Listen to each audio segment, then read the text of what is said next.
Hello students, quantitative ടെക്നിക്കിലെ next നമുക്ക് പഠിക്കാനുള്ളത് മൊഡ്യൂൾ 5 ആണ്. Interpolation and extrapolation. ഇൻ്റർപൊളേഷനും എക്സ്ട്രാപൊളേഷനും സ്റ്റാറ്റിസ്റ്റിക്കൽ ടെക്നിക്സ് ആണ്. ഈ ടെക്നിക്സ് നമ്മൾ യൂസ് ചെയ്യുന്നത് എന്തെന്ന് വെച്ചിട്ടുണ്ടെങ്കിൽ, നമുക്കറിയാവുന്ന വാല്യൂസിൻ്റെ ബേസിസിൽ അൺനോൺ വാല്യൂസ്, അതായത് നോൺ വാല്യൂസിൻ്റെ ബേസിസിൽ അൺനോൺ വാല്യൂസ് കണ്ടുപിടിക്കാൻ വേണ്ടിയിട്ടാണ് ഈ ഒരു മെത്തേഡ്സ് നമ്മൾ യൂസ് ചെയ്യുന്നത്.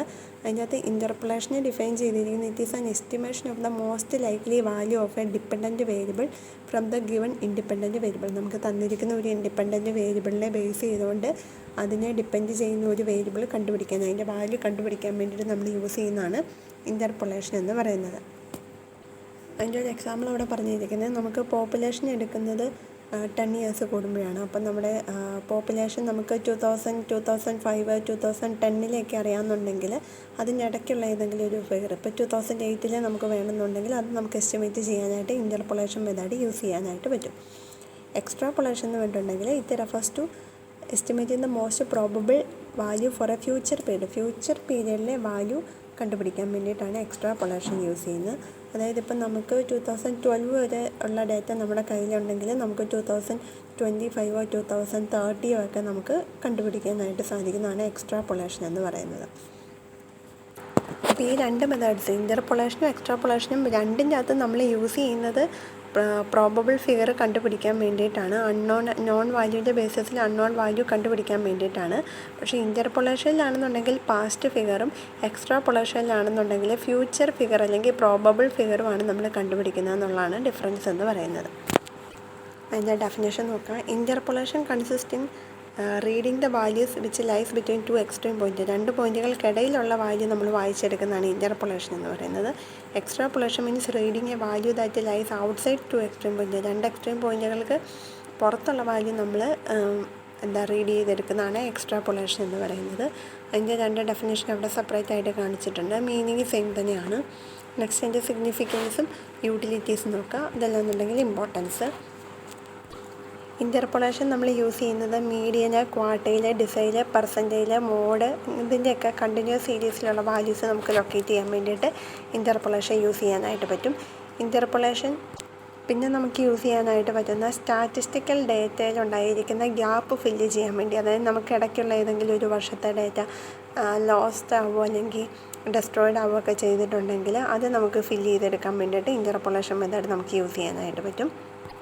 പിന്നെ ഈ രണ്ട് മെത്തേഡ്, ഇൻ്റർപൊളേഷനും എക്സ്ട്രാപൊളേഷനും ഗവൺമെൻറ് യൂസ് ചെയ്യുന്ന മെത്തേഡ്സാണ്. Government future population figure, national income അങ്ങനെയുള്ള കാര്യങ്ങളൊക്കെ എസ്റ്റിമേറ്റ് ചെയ്യാൻ വേണ്ടിയിട്ട് ഈ മെത്തേഡ്സൊക്കെയാണ് യൂസ് ചെയ്യുന്നത്. അതേപോലെ ബിസിനസ്സിൻ്റെ ഫീൽഡിലും എക്കണോമിക്സിൻ്റെ ഫീൽഡിലും ഈ ടെക്നിക്സ് യൂസ് ചെയ്യുന്നുണ്ട്. ബിസിനസ്മെൻസിന് അവരുടെ സെയിൽസ്, പ്രോഫിറ്റ്, പ്രൊഡക്ഷൻ തുടങ്ങിയ കാര്യങ്ങളെല്ലാം ഈ ഒരു മെത്തേഡിനെ ബേസ് ചെയ്തിട്ട് അവർക്ക് ഡാറ്റ പ്രിപ്പയർ ചെയ്യാനായിട്ട് സാധിക്കും. ഇൻ്റർമീഡിയറ്റ് പീരിയഡിലെ ഫ്യൂച്ചർ പീരിയഡിലെ ഡാറ്റ ഇതുവഴി നമുക്ക് പ്രിപ്പയർ ചെയ്യാനായിട്ട് ഈ രണ്ട് മെത്തേഡ്സ് നമുക്ക് ഹെൽപ്ഫുള്ളാണ്. എക്സ്ട്രാപൊളേഷൻ എന്ന് പറയുന്നത് എക്കണോമിക് പ്ലാനിങ്ങിൽ ഒരു ഇമ്പോർട്ടൻ്റ് ആയിട്ടുള്ള പങ്കാണ് എക്സ്ട്രാപൊളേഷനുള്ളത്. ഇക്കണോമിക് പ്ലാനിങ്ങിൻ്റെ സമയത്ത് നമുക്ക് ഫ്യൂച്ചർ ഡേറ്റ അല്ലെങ്കിൽ പ്രൊജക്റ്റഡ് ആയിട്ടുള്ള ഡേറ്റ അത്യാവശ്യമാണ്. അത് നമുക്ക് എക്സ്ട്രാപൊളേഷൻ വഴി നമുക്ക് ചെയ്യാനായിട്ട് സാധിക്കും. അപ്പോൾ ഈ രണ്ട് ടെക്നിക്സും നമുക്ക് ഏതെങ്കിലും ഒരു സെർട്ടൈൻ ഫിനോമിനയെ എസ്റ്റിമേറ്റ് ചെയ്യാൻ വേണ്ടി അല്ലെങ്കിൽ പ്രൊജക്റ്റ് ചെയ്യാൻ വേണ്ടിയിട്ട് യൂസ് ചെയ്യുന്ന ടെക്നിക്സാണ് ഇൻ്റർപൊളേഷനും എക്സ്ട്രാപൊളേഷൻ എന്ന് പറയുന്നത്. അടുത്ത limitations of interpolation and extrapolation. Interpolation വഴി എക്സ്ട്രാപൊളേഷൻ വഴി നമുക്ക് കിട്ടുന്ന എസ്റ്റിമേറ്റഡ് അല്ലെങ്കിൽ ഫോർകാസ്റ്റഡ് ആയിട്ടുള്ള വാല്യൂ എന്ന് പറയുന്ന അപ്രോക്സിമേറ്റ് വാല്യൂസ് മാത്രമാണ്. നമുക്ക് അക്യുറേറ്റ് ആയിട്ട് കംപ്ലീറ്റ്ലി അക്യുറേറ്റ് അല്ലെങ്കിൽ 100% കറക്റ്റാണ് എന്ന് പറയാനായിട്ട് സാധിക്കത്തില്ല. അപ്രോക്സിമേറ്റ് ഏകദേശ വാല്യൂ ആണ് നമുക്ക് ഇതിൻ്റെ അകത്തുനിന്ന് കിട്ടുന്നത്. അതുകൊണ്ട് തന്നെ നമുക്ക് കിട്ടുന്ന ആൻസർ എന്ന് പറയുന്ന എസ്റ്റിമേഷനാണ്, അക്യുറേറ്റ് അല്ല. അടുത്തത് assumptions of interpolation and extrapolation ആണ്. ഇതിൻ്റെ പോയിൻ്റ് ഔട്ട് ചെയ്തിരിക്കുന്ന കാര്യങ്ങൾ നോക്കാം. ഒരു പീരിയഡിൽ നിന്ന് അടുത്ത പീരിയഡിലേക്ക് പോകുന്ന സമയത്ത് വാല്യൂസിൽ അല്ലെങ്കിൽ ഫിഗേഴ്സിൻ്റെ അകത്ത് സഡൻ ജമ്പ് ഒന്നും ഉണ്ടാവുന്നില്ല. അതേപോലെ തന്നെ നമുക്ക് കിട്ടുന്ന ഒരു സീരീസിൻ്റെ അല്ലെങ്കിൽ തന്നിരിക്കുന്ന വാല്യൂസിൻ്റെ റേറ്റ് ഓഫ് ചേഞ്ച് എന്ന് പറയുന്ന യൂണിഫോം അല്ലെങ്കിൽ ഒരേ രീതിയിലുള്ള ചേഞ്ച് ആയിരിക്കും വരുന്നത്. വേരിയബിൾസ് തമ്മിൽ ഡെഫിനിറ്റോ സ്റ്റേബിളോ ആയിട്ടുള്ള റിലേഷൻഷിപ്പ് ഉണ്ട് എന്നാണ് കരുതപ്പെടുന്നത്. അതായത് ആ ഒരു റേറ്റ് ഓഫ് ചേഞ്ചിനൊരു കൺസിസ്റ്റൻസി ഉണ്ടെന്ന് നമ്മൾ കരുതുന്നു. നെക്സ്റ്റ് വൺ എന്ന് പറഞ്ഞിട്ടുണ്ടെങ്കിൽ നമുക്ക് തന്നിരിക്കുന്ന ഒബ്സർവേഷൻസിൻ്റെ എണ്ണം, നമ്പർ ഓഫ് ഒബ്സർവേഷൻസ് എന്ന് പറയുന്നത് ഫെയർലി ലാർജാണ്. പിന്നെ അവിടെ കൺസിക്യൂട്ടീവ് ആയിട്ടുള്ള മിസ്സിങ്സ്, അതായത് തുടർച്ചയായിട്ട് ഫിഗേഴ്സ് മിസ്സായി പോയിട്ടില്ല എന്നാണ് കരുതപ്പെടുന്നത്. അതേപോലെ തന്നെ ഇൻ്റർ ഡിപ്പെൻഡൻസ് ഉണ്ട് എന്ന് നമ്മൾ കരുതുന്നുണ്ട്. എല്ലാ വേരിയബിൾസും തമ്മിൽ അവിടെ ഒരു ഇൻ്റർ ഡിപ്പെൻഡൻസ് ഉണ്ട് എന്ന് നമ്മൾ കരുതുന്നുണ്ട്. അതേപോലെ വേരിയബിൾസിൻ്റെ വാല്യൂസ് എന്ന് പറഞ്ഞാൽ ഐഡൻറ്റിഫയബിൾ ആണ് എന്ന് നമ്മളവിടെ അസ്യൂം ചെയ്യുന്നുണ്ട്. ഈ ഇൻ്റർപൊളേഷൻ്റെ ഫോർമുല ബേസ് ചെയ്തിരിക്കുന്ന ഫണ്ടമെൻ്റൽ അസംഷൻ എന്ന് പറയുന്നത് നമുക്ക് കിട്ടിയിരിക്കുന്ന ഡേറ്റനെ നമുക്ക് പോളിനോമിയൽ ഫംഗ്ഷനായിട്ട് എക്സ്പ്രസ് ചെയ്യാനായിട്ട് സാധിക്കും. അതിനൊരു ഫെയർ ഡിഗ്രി ഓഫ് അക്യുറസി ഉണ്ടായിരിക്കും എന്നുള്ളതാണ്. നമുക്ക് തന്നിരിക്കുന്ന എല്ലാ വേരിയബിൾസും പോസിറ്റീവ് ഇൻറ്റിജർ എക്സ്പോണൻസ് ആണെന്നുണ്ടെങ്കിൽ അതിനെ നമുക്കൊരു പോളിനോമിയൽ എന്ന് പറയാനായിട്ട് പറ്റും. അടുത്തത് മെത്തേഡ്സ് ഓഫ് ഇൻ്റർപൊളേഷൻ ആണ്. നമുക്ക് 2 മെത്തേഡാണ് അവൈലബിൾ ആയിട്ടുള്ളത്. ഗ്രാഫിക് മെത്തേഡും ഉണ്ട്, ഓൾജിബ്രൈക്ക് മെത്തേഡും ഉണ്ട്. ഗ്രാഫിക് മെത്തേഡ് എന്ന് പറഞ്ഞിട്ടുണ്ടെങ്കിൽ ഇൻ്റർപൊളേഷനും എക്സ്ട്രാപൊളേഷനും നമുക്ക് യൂസ് ചെയ്യാനായിട്ട് പറ്റുന്ന ഏറ്റവും സിംപ്ലസ്റ്റ് ആയിട്ടുള്ള മെത്തേഡാണ് ഗ്രാഫിക് മെത്തേഡ് എന്ന് പറയുന്നത്. എല്ലാ ടൈപ്പ് ഓഫ് ഡേറ്റയ്ക്കും ഇത് ആപ്ലിക്കബിൾ ആണ്. പക്ഷേ നമ്മുടെ NGAയുടെ സിലബസിലുള്ളതല്ല, അപ്പോൾ അതുകൊണ്ട് അത് വലിയ ഇമ്പോർട്ടൻസ് കൊടുക്കണ്ട. അപ്പോൾ ഈ മെത്തേഡിൽ നമ്മൾ ചെയ്യുന്നതെന്ന് വെച്ചിട്ടുണ്ടെങ്കിൽ നമുക്ക് തന്നിരിക്കുന്ന ഡേറ്റേനെ നമ്മളൊരു ഗ്രാഫ് പേപ്പറിൽ പ്ലോട്ട് ചെയ്യുകയാണ് ചെയ്യുന്നത്. ഇൻഡിപെൻഡൻറ്റ് വേരിയബിൾസ് നമ്മൾ പ്ലോട്ട് ചെയ്യുന്നത് X ആക്സിസിലും ഡിപ്പെൻഡൻറ്റ് വേരിയബിൾസ് നമ്മൾ Y ആക്സിസിലും പ്ലോട്ട് ചെയ്യും. എന്നിട്ട് അതിനെ ജോയിൻ ചെയ്തുകൊണ്ട് നമ്മളൊരു കർവ് ഫോം ചെയ്യും. ഒരു പോയിൻറ്റിൽ നിന്ന് ഉള്ള X ആക്സിസിൻ്റെ ബേസിസിൽ അതിൻ്റെ കറസ്പോണ്ടിങ് ആയിട്ടുള്ള Yയുടെ വാല്യൂ നമുക്ക് ഇൻ്റർപൊളേറ്റ് ചെയ്യാനായിട്ട് സാധിക്കും. പെർപെൻഡിക്കുലറുള്ള ലൈൻ ഡ്രോൺ ചെയ്താൽ മതി. അപ്പോൾ ആ പെർപെൻഡിക്കുലറായുള്ള ലൈൻ എവിടെയാണോ ടച്ച് ചെയ്യുന്നത് അത് വെച്ചിട്ട് നമുക്ക് വാല്യൂ എത്രയാണെന്നുള്ളത് നമുക്ക് കണ്ടുപിടിക്കാനായിട്ട് സാധിക്കും. അതിൻ്റെ ഒരു ഇല്ലസ്ട്രേഷൻ അവിടെ കാണിച്ചിട്ടുണ്ട്. വലിയ ഇമ്പോർട്ടൻസ് ഒന്നുമില്ല, അതുകൊണ്ട് ജസ്റ്റ് ഒന്ന് നോക്കിപ്പോയാൽ മതി. അടുത്തത് മെറിറ്റ് ആൻഡ് ഡിമെറിറ്റ് ആണ്. ഗ്രാഫിക് മെത്തേഡിൻ്റെ മെറിറ്റ്സും ഡിമെറിറ്റ്സും ആണ് പറഞ്ഞേക്കുന്നത്. ഗ്രാഫിക് മെത്തേഡ് എന്ന് പറഞ്ഞാൽ നമുക്ക് ചെയ്യാനായിട്ട് ഏറ്റവും സിമ്പിളായിട്ടുള്ള മെത്തേഡാണ്, മനസ്സിലാക്കാനായിട്ടും എളുപ്പമാണ്. പക്ഷേ നമുക്ക് കിട്ടുന്ന ഫിഗർ എന്ന് പറയുന്നത് അത്ര അക്യുറേറ്റ് ആയിട്ടുള്ളൊരു വാല്യൂ ആയിരിക്കത്തില്ല. ഈ മെത്തേഡ് എന്ന് പറയുന്നത് ഏറ്റവും ലെസ് റിലയബിൾ ആയിട്ടുള്ളൊരു മെത്തേഡാണ്. നമുക്ക് അത്രയ്ക്കൊന്നും അങ്ങ് ആശ്രയിക്കാനായിട്ട് സാധിക്കത്തില്ല. അതേപോലെ ഗ്രാഫിക് സ്കില്ല് നമുക്ക് ആവശ്യമാണ്. അൺസയൻറ്റിഫിക് മെത്തേഡുമാണ് ഗ്രാഫിക് മെത്തേഡ് എന്ന് പറയുന്നത്. അതിൻ്റെ അടുത്താണ് ഓൾജിബ്രൈക്ക് മെത്തേഡ്. ഓൾജിബ്രൈക്ക് മെത്തേഡിൽ തന്നെ നമുക്ക് 3 മെത്തേഡ്സ് നമുക്ക് അവൈലബിൾ ആണ്. Newton's method of advancing differences, binomial expansion method, Lagrange method. അതിൽ ഫസ്റ്റ് വണ്ണാണ് Newton's method of advancing differences. ഈ മെത്തേഡ് നമുക്ക് ആപ്ലിക്കബിൾ ആയിട്ടുള്ളത് ഇൻഡിപെൻഡൻറ്റ് വേരിയബിളിൻ്റെ, അതായത് എക്സിൻ്റെ വാല്യൂ എന്ന് പറയുന്നത് നമുക്ക് ഈക്വൽ ഇൻ്റർവെൽസിൽ ഇങ്ങനെ അഡ്വാൻസ് ആയിക്കൊണ്ടിരിക്കുന്ന അവസരത്തിലാണ് നമുക്ക് ഈ ഒരു മെത്തേഡ് നമുക്ക് ബെസ്റ്റായിട്ട് നമുക്ക് എസ്റ്റിമേഷൻ പർപ്പസിന് വേണ്ടി യൂസ് ചെയ്യാനായിട്ട് പറ്റുന്നത്. അപ്പോൾ ഇവിടെ 10, 20, 30 അങ്ങനെ ഈക്വൽ ഇൻ്റർവെൽസിൽ പോകുന്നതാണ് ഏറ്റവും നല്ലതെന്ന് പറയുന്നത്. അപ്പോൾ അവിടെ നമുക്ക് എക്സിൻ്റെ വാല്യൂ എത്രയാണെന്നുള്ളത് നമുക്ക് ഇൻ്റർപൊളേറ്റ് ചെയ്തെടുക്കാനായിട്ട് പറ്റും. അപ്പോൾ അവിടെ നമുക്ക് ഇൻ്റർപൊളേഷനും എക്സ്ട്രാപൊളേഷനും ഈ ഒരു മെത്തേഡ് യൂസ് ചെയ്ത് ചെയ്യാനായിട്ട് പറ്റും. അതിൻ്റെ ഒരു ഇക്വേഷനാണ് y(x) = y0 + x × Δ10 + x × x - 1 × Δ02 / 2 factorial plus x × x - 1 × x - 2 × Δ03 divided by 3 factorial plus x × x - 1 × x - 2 × x - 3 × Δ0⁴ divided by 4 factorial എന്ന് വേണ്ട ഈ ഒരു ഇക്വേഷൻ എത്ര വേണേലും ഒന്ന് നീണ്ടു പൊക്കോളും.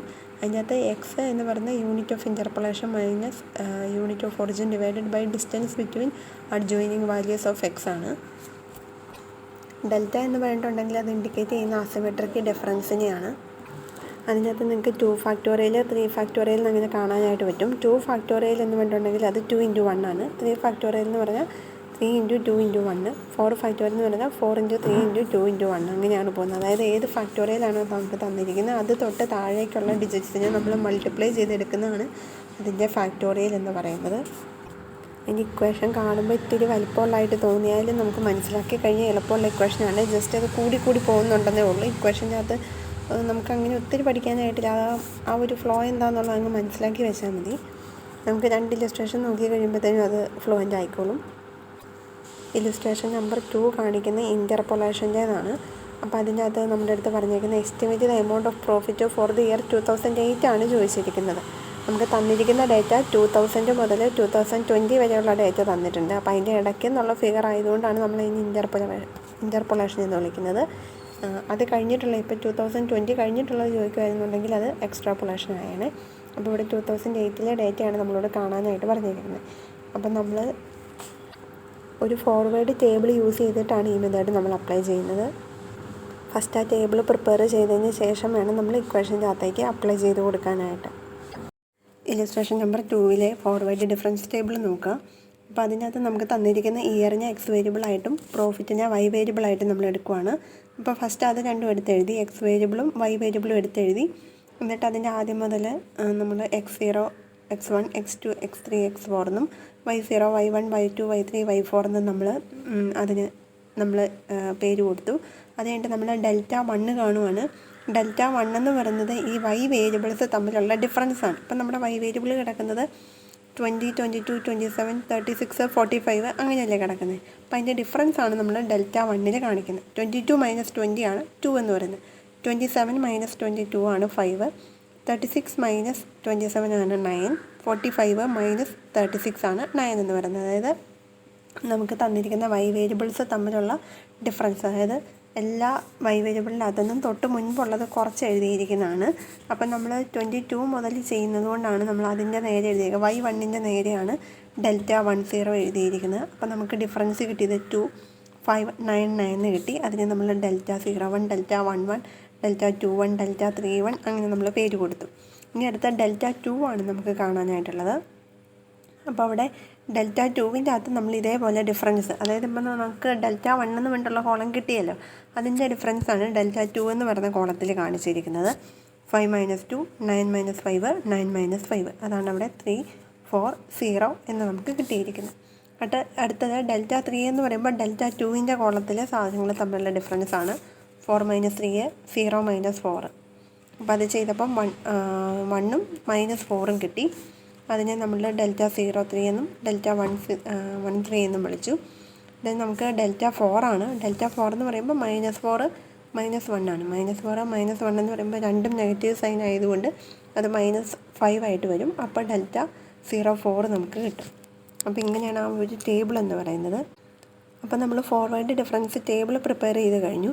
ഇനി ഇതിനകത്ത് നമുക്ക് ഇക്വേഷൻ്റെ അകത്തേക്ക് വേണ്ട വാല്യൂസ് എന്ന് പറയുന്നത് Δ01, Δ02, Δ03, Δ04 ഇതാണ് നമുക്ക് ഇക്വേഷൻ്റെ അകത്ത് വേണ്ടത്. അപ്പോൾ അതുകൊണ്ട് Δ01 നേരെ കിടക്കുന്ന 2, Δ02 നേരെ കിടക്കുന്ന 3, Δ03 നേരെ കിടക്കുന്ന 1, Δ04 നേരെ കിടക്കുന്ന -5 ഇത്രയും നമുക്ക് ഇക്വേഷൻ്റെ അകത്തേക്ക് അപ്ലൈ ചെയ്യേണ്ടതായുള്ളൂ. അപ്പോൾ ജസ്റ്റ് നിങ്ങൾ ടെക്സ്റ്റൈൽ അതൊന്ന് ഒന്ന് റൗണ്ട് ചെയ്ത് വെച്ചോളൂ. 2, 3, 1, 5 എന്നുള്ള വാല്യൂസ്, -5 എന്നുള്ള വാല്യൂസ്, അതായത് ഓരോ ഡെൽറ്റ കോളത്തിൻ്റെ ഏറ്റവും ടോപ്പിൽ കിടക്കുന്ന വാല്യൂസ് മാത്രം 2, 3, 1, -5 ഇത്രയാണ് നമുക്ക് വേണ്ടത്. നെക്സ്റ്റ് നമുക്ക് ഇക്വേഷൻ്റെ അകത്തേക്ക് അപ്ലൈ ചെയ്ത് കൊടുക്കാനായിട്ട് പറ്റും. അപ്പോൾ ഇക്വേഷൻ്റെ അകത്തേക്ക് നമുക്ക് അപ്ലൈ ചെയ്യണമെന്നുണ്ടെങ്കിൽ എക്സ് നമ്മൾ കാണണം. അപ്പോൾ അതാണ് സബ്സ്റ്റിറ്റ്യൂഷൻ അവിടെ ഫസ്റ്റ് ചെയ്തിരിക്കുന്നത്. നിങ്ങൾക്ക് കാണാം x = എന്ന് വേണ്ട എക്സ് കാണാനായിട്ടുള്ള equation unit of interpolation minus unit of origin divided by distance between adjoining values of X ആണ്. അപ്പോൾ ഇവിടെ നിങ്ങൾ നോക്കുക, യൂണിറ്റ് ഓഫ് ഇൻ്റർപോളേഷൻ നമ്മളോട് ഇൻ്റർപോളേറ്റ് ചെയ്യുക എന്ന് വേണ്ട ക്വസ്റ്റ്യനിൽ തന്നിരിക്കുന്നത് 2008 ആണ്. അപ്പോൾ അതാണ് യൂണിറ്റ് ഓഫ് ഇൻ്റർപോളേഷൻ എന്ന് പറയുന്നത്. പിന്നെ യൂണിറ്റ് ഓഫ് ഒറിജിൻ എന്ന് പറയുന്നത് നമുക്ക് തന്നിരിക്കുന്ന ഫസ്റ്റ് ഇയർ ഏതാണോ അതാണ് യൂണിറ്റ് ഓഫ് ഒറിജിൻ.